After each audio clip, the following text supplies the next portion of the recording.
Good morning प्यारे बच्चों। आज हम करेंगे हमारी वर्कशीट नंबर 27। आज की डेट है 28 ऑफ अक्टूबर। हमारा सब्जेक्ट है साइंस और क्लास है 7th। हम कौन सा टॉपिक कर रहे थे? Nutrition in animals. आज भी हम उसी टॉपिक को कंटिन्यू करेंगे। कुछ टॉपिक्स इसमें बचे हैं, ठीक है बेटा। In this chapter we have learn that digestion of carbohydrates like starch begins in the buccal cavity. जो कार्बोहाइड्रेट्स का डाइजेशन होता है, कार्बोहाइड्रेट्स कौन से होते हैं जैसे कि स्टार्च है, उनका जो डाइजेशन कहाँ पे शुरू हो जाता है? हमारी बक्कल कैविटी में ही शुरू हो जाता है, ठीक है बेटा। जो हमारे कार्बोहाइड्रेट्स हैं वो हमारे बक्कल कैविटी में ही पचने शुरू हो जाते हैं। बक्कल कैविटी हमारी कहाँ से शुरू होती है? बक्कल कैविटी हमारी जो टंग का हमारा जो लास्ट पार्ट होता है वो हमारी बक्कल कैविटी से जुड़ा हुआ होता है। हमारे माउथ के लास्ट पार्ट से स्टार्ट हो जाती है हमारी बक्कल कैविटी, ठीक है बेटा।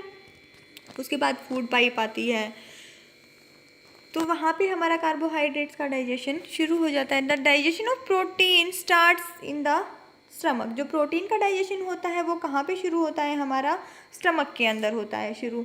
The bile secreted from the liver. Liver क्या करता है? बाइल जूस को सिक्रेट करता है। बाइल जूस किस में हेल्प करता है? हमारा फैट्स को डाइजेस्ट करने में, फैट्स को पचाने में।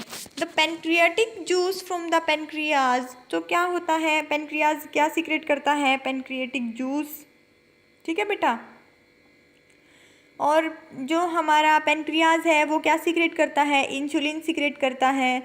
इंसुलिन से क्या होता है? हमारी बॉडी में शुगर लेवल क्या रहता है? मेंटेन्ड रहता है, ठीक है। आपने सुना होगा कि उसको शुगर की बीमारी हो गई है। जिसकी बॉडी में, जिसका पेनक्रियाज होता है, वो जो इंसुलिन को सिक्रेट नहीं करता है, जिसका पेनक्रियाज इंसुलिन नहीं बनाता है, उसका शुगर लेवल बढ़ जाता है, ठीक है बेटा। तो उसको क्या करना पड़ता है? अपने शुगर लेवल को मेंटेन रखने के लिए शुगर वाले पेशेंट को इंसुलिन के इंजेक्शन लेने पड़ते हैं खाना खाने से पहले। And the digestive juice from the intestinal wall. जो हमारी इंटेस्टाइन की वॉल होती है वो क्या करती है? डाइजेस्टिव जूस को सीक्रेट करती है। जो डाइजेशन का कंप्लीशन होता है सभी के सभी फूड कंपाउंड्स का, वो कहाँ पे होता है? हमारा स्मॉल इंटेस्टाइन में होता है। जो हमारी स्मॉल इंटेस्टाइन होती है ना, उसके अंदर क्या होता है? हमारा फूड का, जो फूड कंपोनेंट्स का डाइजेशन कंप्लीट हो जाता है। The digested food is absorb in the blood vessels from the small intestine. जो स्मॉल इंटेस्टाइन से जो हमारा डाइजेस्टिव जूस निकलता है, जो हमारा जो डाइजेस्टेड फूड है, डाइजेस्टेड फूड हमारा किस फॉर्म में निकलता है? वो हमारा निकलता है न्यूट्रिशन की फॉर्म में, ठीक है। वो सीधा का सीधा कहाँ पे चला जाता है? ब्लड वेसल्स में चला जाता है हमारा। नंबर 6 पॉइंट है the absorbed substances are transported to different parts of the body. और जो एब्जॉर्ब्ड सब्सटेंसेस हैं, जैसे कि ब्लड वेसल ने क्या कर लिया? फूड को एब्जॉर्ब कर लिया। और जो एब्जॉर्ब सब्सटेंसेस हैं वो कहाँ पे चले जाते हैं? हमारी बॉडी के अलग अलग पार्ट्स में चले जाते हैं। और कुछ जो एब्जॉर्ब सब्सटेंस कैसे एब्जॉर्ब किए जाते हैं? कुछ सब्सटेंस सीधे के सीधे हमारी सेल्स में भी चले जाते हैं, ठीक है बेटा। Water and some salts are absorb from the undigested food in the large intestine. जो हमारी लार्ज इंटेस्टाइन में क्या होता है? जो कुछ हमारे फूड में से जो वाटर निकलता है और जो सॉल्ट्स होते हैं वो किस में वो हो जाते हैं, किस में एब्जॉर्ब हो जाते हैं? वो लार्ज इंटेस्टाइन में। और जो हमारा अनडाइजेस्टेड फूड होता है ना, उसमें से निकलता है वो वाटर भी और वो सॉल्ट्स भी, ठीक है। सारा का सारा फूड तो हमारा डाइजेस्ट होता नहीं है।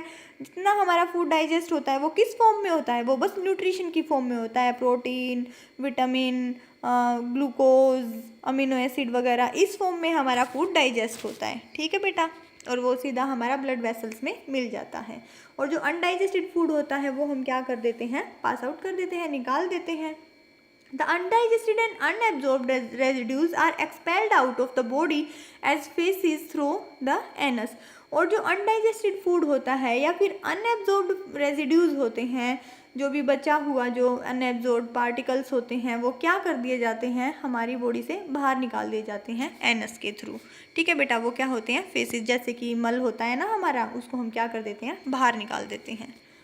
The grazing animals like cows, buffaloes and deer are known as ruminants. Ruminants क्या होते हैं? रूमिनेंट्स होते हैं घास फूस खाने वाले एनिमल्स, जैसे कि काऊ, बफेलो और डियर क्या करते हैं? ये घास खाते हैं। दे quickly ingest swallow their leafy food and store it in the rumen। इनकी नेक में क्या होता है? एक पार्ट होता है जिसको रूमन बोलते हैं।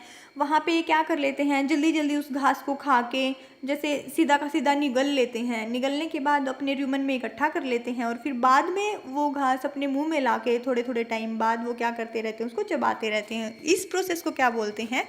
जैसे जुगाली करना, कि जो गाय भैंस होती हैं जुगाली करते हैं। Later the food returns to the mouth and the animal chews it peacefully. क्या है? थोड़ी देर बाद क्या करते हैं? वो इस फूड को अपने माउथ में वापस ले आते हैं अपने रूमन से।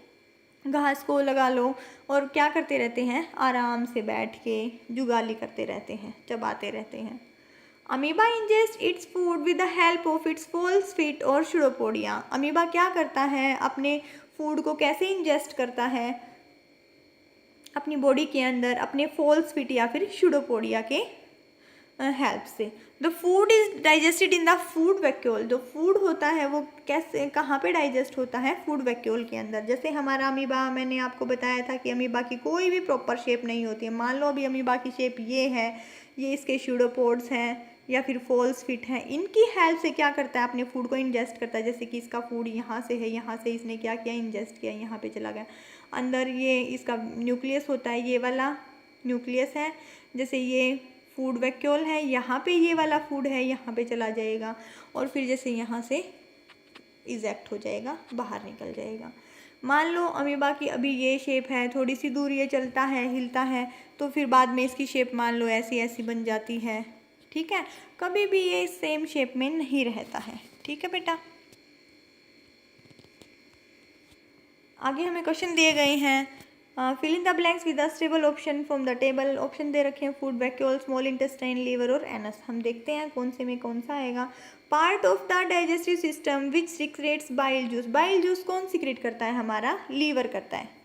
Digestion gets completed here. तो हमने अभी अभी पढ़ा है कि डाइजेशन कहाँ पे कंप्लीट होता है? हमारी स्मॉल इंटेस्टाइन में डाइजेशन कंप्लीट हो जाता है और स्मॉल इंटेस्टाइन में क्या होता है? वहीं से हमारा जो डाइजेस्टेड फूड है हमारी ब्लड वेसल्स में मिल जाता है। मान लो कि हमारे जो भी न्यूट्रिशन है वो क्या हो जाते हैं? ब्लड वेसल्स में मिल जाते हैं। Faeces are expelled out from this part. कहाँ से हम हमारे मल को बाहर निकालते हैं? हमारी एनस से। Organ in which amoeba digest its food। organ भी ठीक है। क्या होता है? कौन सा organ है वो? Food vacuole. ठीक है बेटा, ये हमारा हो जाएंगे fill in the blanks. Second question है हमारा, मार्क ट्रू और फॉल्स स्टेटमेंट। तो ट्रू बताना है, फॉल्स बताना है। Digestion of starch starts in the stomach. No बेटा, ये फॉल्स है। कैसे है ये फॉल्स? क्योंकि जो हमारा स्टार्च का डाइजेशन होता है या फिर कार्बोहाइड्रेट्स का डाइजेशन होता है वो हमारा कहाँ पे स्टार्ट होता है? बक्कल कैविटी में। The grazing animals like cows, buffaloes and deer are known as ruminants. बिल्कुल ये ट्रू है, ये रूमिनेंट्स होते हैं। The false feet in amoeba are known as pseudopodia. ये भी बिल्कुल ट्रू है। Pancreas secrete bile. No, pancreas क्या सीक्रेट करता है? Pancreatic juice. और बाइल कौन सीक्रेट करता है? हमारा लीवर करता है। ये हमारा फॉल्स हो जाएगा। ठीक है बेटा, तो हमारी आज की वर्कशीट यहीं पे होती है फिनिश। आपसे मिलते हैं नेक्स्ट वर्कशीट में। तब तक आप अपना ये वाली वर्कशीट कंप्लीट कर लेना। ठीक है बच्चों, बाय बाय बच्चों।